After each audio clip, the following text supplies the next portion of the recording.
Olá, eu sou a Susana Caseiro, autora do Cultivos da Caseiro, e hoje vamos falar das tarefas importantes para fazer nesta altura do ano, de modo a prepararmos a nossa horta para o outono e inverno, e vou falar ainda e mostrar passo a passo como fazer vermicompostagem em casa.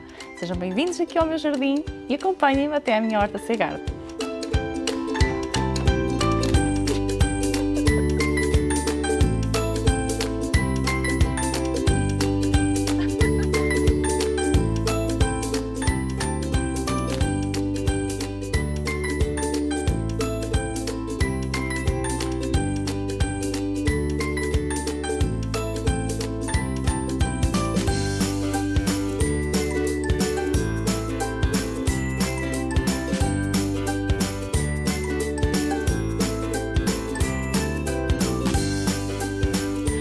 Já fiz aqui imensas colheitas. Este mês, à semelhança dos meses anteriores, são meses de muitas colheitas na horta e parece mentira se vos disser que no espaço de um mês a maioria destas plantas vai começar a morrer. Ou seja, o final do verão está a aproximar-se, os dias começam a ficar mais curtos e a verdade é que nós temos que considerar e pensar que se queremos continuar a colher nas próximas estações, nomeadamente outono e inverno, temos que começar a planear. Sim, está na altura de começarmos a planear as nossas colheitas, os nossos cultivos para o outono e o inverno. Temos que fazer aqui uma análise daquilo que nós podemos começar a tirar da nossa horta para dar espaço para outros cultivos serem plantados ou semeados. Neste momento eu acabei, por exemplo, definitivamente retirar aqui os coentros que já tinham dado semente, que já estavam secos, que era a altura ideal para poder guardarmos as nossas sementes. Portanto, esta altura é uma altura que algumas das tarefas que podemos fazer importantes são, por exemplo, colher alguns legumes para guardar sementes, caso nós tenhamos esse interesse em fazê-lo, porque é realmente vantajoso, e eu tenho um artigo, podem espreitar no blog, que fala sobre isso. Também é uma altura ideal para colher algumas ervas e secarem, para guardarem também para as próximas estações.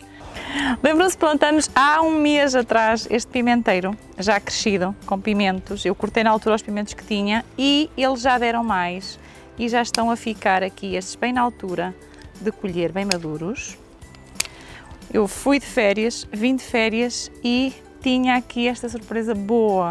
É claro que toda a rega automática facilita este processo, não é? Não precisei de me preocupar e jamais conseguiria, porque os pimentos, malaguetas, aliás, e qualquer, no fundo, legume de fruto precisa de muita água e, portanto, é importante nunca lhe faltar. E agora está aqui ainda bonito, provavelmente ainda vai dar mais. Também tenho aqui este pimenteiro padrão, também já a dar pimentos, já colhi estes. Podemos, de facto, ir colhendo alguns dos legumes que vão continuar a frutificar, nomeadamente as malaguetas e os pimenteiros até virem o frio, mas tentar perceber onde é que nós podemos encaixar alguns espaços para semear e plantar o quê? Legumes de raiz, essencialmente, e algumas folhas. Ter em consideração algumas dessas variedades que vão escolher adequadas para dias curtos: rabanetes, beterraba, alfaces, alface de cordeiro, acelgas, algumas couves, repolho, que demora uns 60, 90 dias, mas está na altura realmente de pensarmos alguns dos cultivos que estão no final do ciclo, que vamos retirar. Eu já retirei aqui as courgettes para dar exatamente espaço para outros cultivos surgirem. Aqui os rabanetes também, já os retirei. Já semeei os coentros, que era importante. Os coentros é um dos cultivos que tem, no fundo, é um dos cultivos com ciclo mais curto e por isso, se queremos continuadamente colher coentros, devemos constantemente semeá-los. Esta é uma altura ideal também para fazer algumas colheitas de legumes mais maduros e secar e conservar sementes, também cortar algumas ervas e secar em ervas para as próximas estações.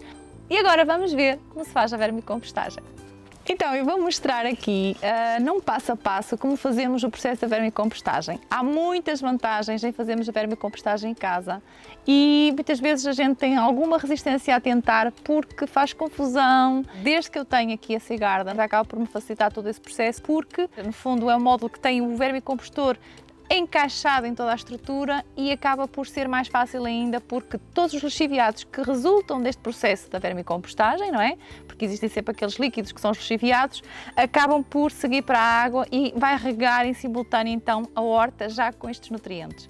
Fazer vermicompostagem ou compostagem, caso não queiram fazer a vermicompostagem, é sempre vantajoso por todos os efeitos e um dos principais também não deixa de ser a redução dos nossos resíduos que nós vamos encaminhar para aterro. Portanto, estamos a ter uma atitude mais ecológica mais sustentável. Neste caso, transformar alguns desses resíduos para nutrientes para as nossas plantas é um duplo benefício e o processo acaba por ser simples. A diferença entre a compostagem e a vermicompostagem é que no caso da vermicompostagem, claro que vamos ter vários micro-organismos a ajudar ao processo, mas temos também as minhocas que nos vão ajudar a que o processo seja mais rápido e em cerca de 2, 3 meses temos o nosso humus pronto. No caso aqui da vermicompostagem, temos o humus. Se fosse a compostagem, teríamos o nosso composto orgânico. E basicamente o que é que nós precisamos? Precisamos então do módulo de vermicompostor, que não deixam de ser umas 2, 3 caixas que se comunicam entre elas, não é? Para que as minhocas possam subir e descer e para que nós tenhamos em camadas os resíduos que estão mais degradados e os resíduos que estão, neste caso, num processo de degradação já mais evoluída dos restantes resíduos. E basicamente o que é que nós vamos precisar? Das minhocas que têm que fazer este processo e vamos precisar dos resíduos orgânicos. Então nós precisamos ter os resíduos orgânicos, os verdes e os castanhos. Os verdes são ricos em azoto, os castanhos são ricos em carbono. Vamos balancear esta composição em 2/3 para 1/3, 2/3 castanhos para 1/3 de verdes e vamos tentar aqui cortar os nossos resíduos em pedaços, nem demasiado triturados, porque podemos dizer que quanto mais pequenos resíduos, mais fácil é a degradação, mas isso vai dificultar o arejamento que é necessário para os micro-organismos fazerem este processo. Não apenas as minhocas, vamos ter aqui minhocas e vários micro-organismos a fazerem a degradação dos nossos resíduos. Então o que é que nós precisamos para a vermicompostagem? Precisamos das minhocas, precisamos dos nossos resíduos da cozinha e entram tudo o que são resíduos não cozinhados. Esta é a regra, ok? Cascas de fruta, restos de vegetais e também entram os nossos resíduos do nosso jardim, com uma exceção. Folhas, plantas que estejam doentes ou com pragas, preferencialmente não devemos colocar aqui no nosso compostor. O que é que nós devemos fazer para começarmos então o processo de uma maneira simples? Vamos fazer uma cama de 1 a 2 cm de castanhos, basicamente que são então alguns resíduos secos, preferencialmente poderia ser a palha. Eu tenho aqui estes fetos secos, vou usar então para fazer a nossa cama das minhocas, uma camada de castanhos. A seguir vou colocar um bocadinho de humus e minhocas. Devemos colocar as minhocas com um bocadinho de humus, porque o humus já traz os micro-organismos, está bem? E vamos facilitar aqui o início deste processo. Então estou a iniciar aqui o processo da vermicompostagem numa caixa que já tinha aqui o meu humus praticamente pronto, mas como tem pouca quantidade, nós podemos mesmo nesta caixa começar o processo de novo. Arrastei todo o humus para aqui para um espaço, neste caso, e vou começar a fazer a minha cama aqui, já fiz com os secos. Vamos então espalhar aqui o humus com algumas minhocas aqui em cima da nossa camada de castanhos, mas não havia necessidade de o fazer, neste caso, nesta caixa. Isto é um processo necessário se eu não tivesse aqui humus nenhum pronto, não é? Mas aqui neste caso não havia até necessidade, porque as próprias minhocas iriam fazer uma migração aqui para este espaço. E agora vamos colocar então os nossos resíduos de cozinha. Os resíduos de cozinha, vou-vos mostrar que há algumas vantagens em não triturá-los por completo. Claro que há aqui uma relação de 2, 3 a 5 cm no máximo dos nossos resíduos, também não convém que tenham muito mais. E nada de cozinhados, nada de gorduras, nada de açúcares. E preferencialmente também nada de alimentos com muita acidez, como é o caso de cascas de limão e cascas de laranja. À exceção disso, vocês podem pôr praticamente todos os resíduos, desde legumes, desde várias cascas de ovo, algumas borras de café, que também são extremamente ricas, também podemos colocar. E agora devemos cobrir outra vez com secos. Depois de colocarmos aqui os nossos verdes, supostamente os nossos verdes são os alimentos ricos em azoto, não é?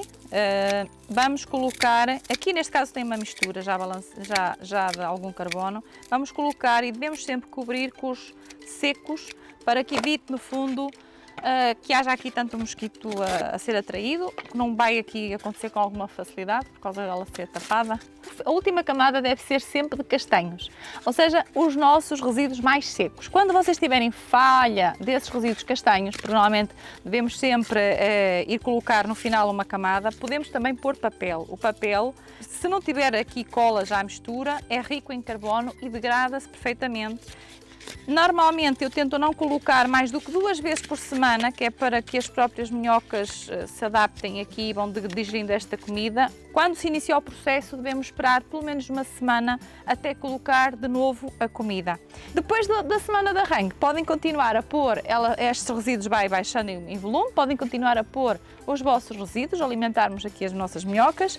Se existirem cheiros, quer dizer que há umidade a mais, é preciso balancear acrescentando alguns secos, alguns castanhos e também revirar um bocadinho a pilha.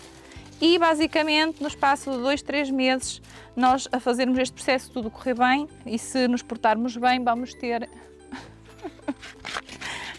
o nosso humus de minhoca, que aparece então o humus feito. Espero que não vão pingar muitas minhocas, espero que não, elas entretanto com o calor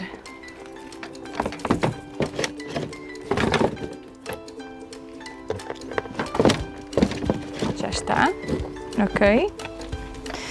Vamos pôr a tampa.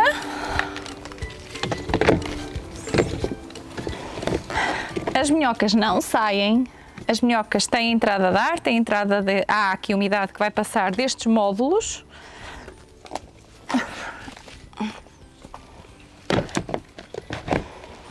Elas não saem, têm esta tampa, este vermicompostor. Esqueci-me destes resíduos. E como podem ver é bem simples aqui o acesso ao vermicompostor e fica bem bonito.